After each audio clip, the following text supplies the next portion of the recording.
So today, we're playing as the Empire in this cool overhaul mod for Hearts of Iron 4. Well, I wouldn't really call it an overhaul mod. It doesn't change the map, but it pretty much changes everything else that you could possibly imagine. I've been wanting to play this mod for a while. It seems really cool. I just haven't got around to it until now. It's based on Youjo Senki. I've never actually watched it myself, but yeah, the HOI4 mod seems pretty interesting, I guess. I just really like how this nation's just called the Empire. Besides being based on the anime, this mod is basically just the world with a lot less countries in 1920, yeah. And the only major country which has its old name still is China. Every other country just has an eerily similar version of their old name. The Allied Kingdom instead of the United Kingdom. The Unified States of America instead of the United States of America. It's just so unnecessary, but it's still cool. But before we get to that, this video is sponsored by Raid Shadow Legends. I've played a lot of mobile games, and Raid Shadow Legends is easily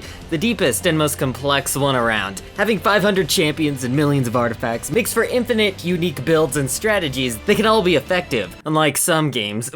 I personally really like the art style, and this one Crusader champion, pretty epic, honestly. And in the last couple of weeks, they've added a lot of new content. First, they've added champion fragments, which let you collect pieces of champions to summon specific champions, with a special event running right now to get the amazing Krilo Witch Arm. There's also a new bazaar where you can purchase high-value items with gold bars you've won in the tag arena. And they have just extended daily login rewards up to 270 days, so you get free stuff just for logging in. It's great. You can find me in-game under the name DShakey. And if you're quick enough, you can join my clan, the Good Guys 1936. The Good Guys was taken, so I just added this completely random number to the end of it. So the link to join's in the video description. If you're a new player, you'll get 100,000 silver, 50 gems, 10 mystery shards, and 1 free champion, Slasher. And all this will be waiting for you right here. And from what I know, the champion you'll get is very good, so you should probably focus on, using that one. It should make things easier for you starting off. And the game is free and available on desktop, so now's a great time to get started. But anyways, and of course it recommends you to watch it first. Unfortunately, I don't really have time to watch shows these days, but I'm sure it still seems like a good mod. It'd probably be better if I watched it, then I'd get more of the references, but it's still fine, So I guess the 1920 elections are first. We'll decide the future of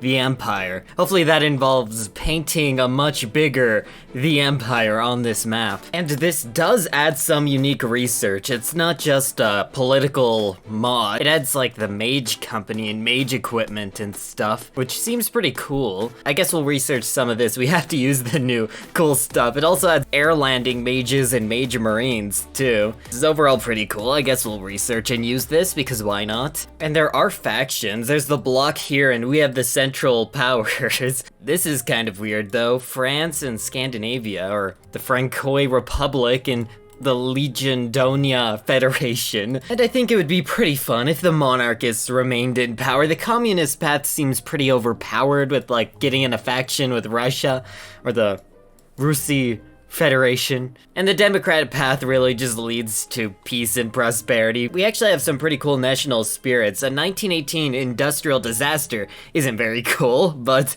besides that we have disciplined army, which kind of forces us to go down a more space marine focus. Even though we have so many core states, we really have a lot of manpower anyway. It kind of pushes us towards better troops over having lots, which is pretty cool. And another really cool thing is all the decisions that we can do. There's actually a ton of stuff here. Of course, a lot of it's locked behind certain focuses we haven't yet completed, but that'll be cool once we get to that. The Imperial War Cabinet, huh? Current happiness. Oh no, we're gonna have to like make sure people are happy and like us. Oh no. And so we're dealing with our crisis both through these recovery plan decisions and through more focuses that as we go down there are more options to build things up and remove bad effects. And soon we can probably go down our political tree, and we could either do loyalty to the Emperor or loyalty to the military. And loyalty to the Emperor sounds really cool, but it looks like the branch is incomplete, so today we'll do loyalty to the military. That's fine too. I'm sure we can still be the good guys with this path. Okay, and just like normal, Japan is starting an offensive. Wait, did they already lose this? Or this is just a kind of weird attack going on here. I really don't know how this one happened. That was a pretty fast encirclement. I think Japan's kind of on our side though. Yeah, they're our ideology, so we're kind of cheering for them. I guess could we send volunteers? Yeah, we could send some volunteers, see what's going on. We can send some of our elite mages. And it turns out these mage divisions aren't really the best right now. They're pretty cool divisions, but I'll have to fix them. I'm lucky because I'm doing this focus right now that gives me 100 army experience, and it increases the world tension, which doesn't really matter too much, but the army XP will help me make them into good divisions because they're pretty much just like infantry but better. They're a lot like magical infantry in Equestriate War too, for people who've played that mod it seems like. Okay, in time to fix this, we'll take out the motorized infantry and we'll just kind of replace that with artillery, I guess. And we're just building up collaboration on the Republic too. We'll just keep sending people over and over again. But also, it's time to start with some of the interesting event diplomacy stuff. We have the Zator-Pavel Treaty, which I think is kind of like the Molotov-Ribbentrop Pact, I believe. I think it's about Russia. We don't really like each other, but we could lend each other a helping hand. This is probably more like the research agreement than actually splitting anything, because I don't know if you noticed, but there's really no such thing as Poland. Well, this battle is going a lot better, mostly because we're not attacking over a river. We just have a lot more divisions in battle, and Japan's not helping us out. But yeah, the mage divisions are pretty powerful. Okay, a secret treaty. It is well known that the Rusi Federation is our enemy, the strongest one, but to achieve our goals, we must deal with the devil first. Our military advisors have come with an idea to form a non-aggression pact. Okay, so this is kind of like the pact between the Germans and Soviet Union, so we'll send the proposal. I think that's a good idea. We want to deal with these guys first. Okay, they accept. That's good. Oh, and very nice. I lined up all my guys right here, got some planning bonus, and we pushed over the river with perfect ease. It was very nice. It was pretty epic. I'm sorry you guys couldn't see it. My apologies. I apologize to every one of you. It was so glorious. I feel really bad now. And this guy is getting the Mage Leader trait. I didn't even realize they added a special trait, Mage Leader. That's really good. Yeah, we'll make this guy the Mage Leader, and then he will be a very powerful officer.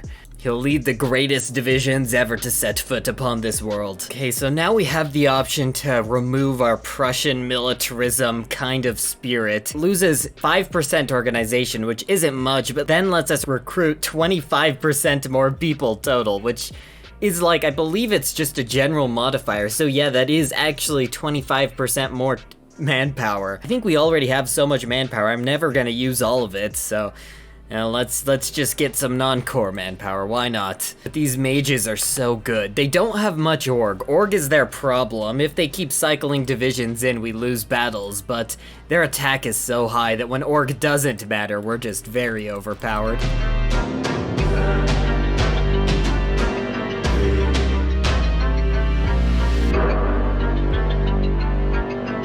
Okay, now since we did this focus to form the general staff, we can get an artillery advisor on top of our infantry one, so that's plus 20% artillery attack and plus 10% infantry attack. That's gonna be pretty good. Oh, and it begins. We can't demand Austria and the Sudetenland or anything, considering we already own them, but we can ask for a strategic port here. Okay, so we're partitioning Hiltria, and we can invite the claimants.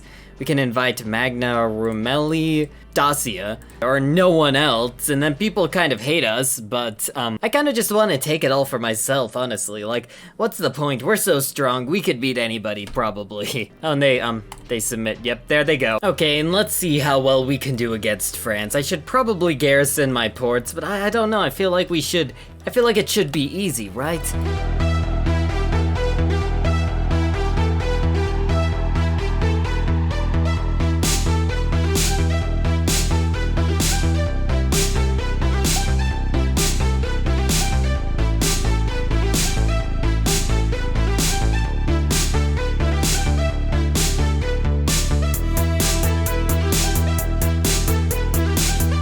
Yeah, this is not good. I don't know why their divisions are moving so fast. What's gotten into the AI? Why are they doing this? Why are they kind of being competent with their advantage?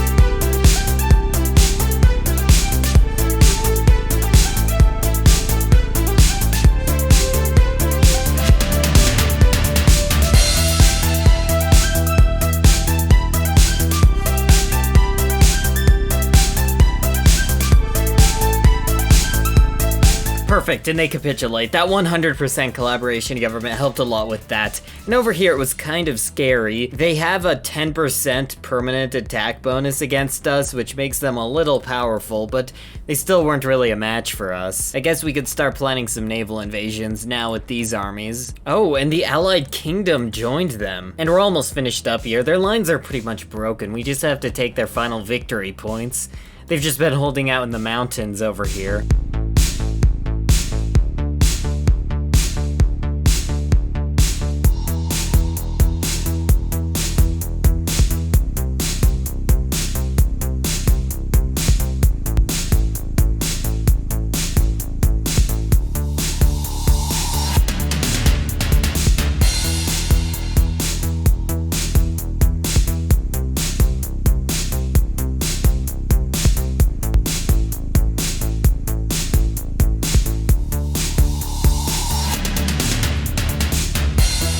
And there they go, and almost all the Allied Kingdoms divisions are there. Okay, and it's time to invade the Allied Kingdom. Get in the city of Londinium. Londinium. Interesting.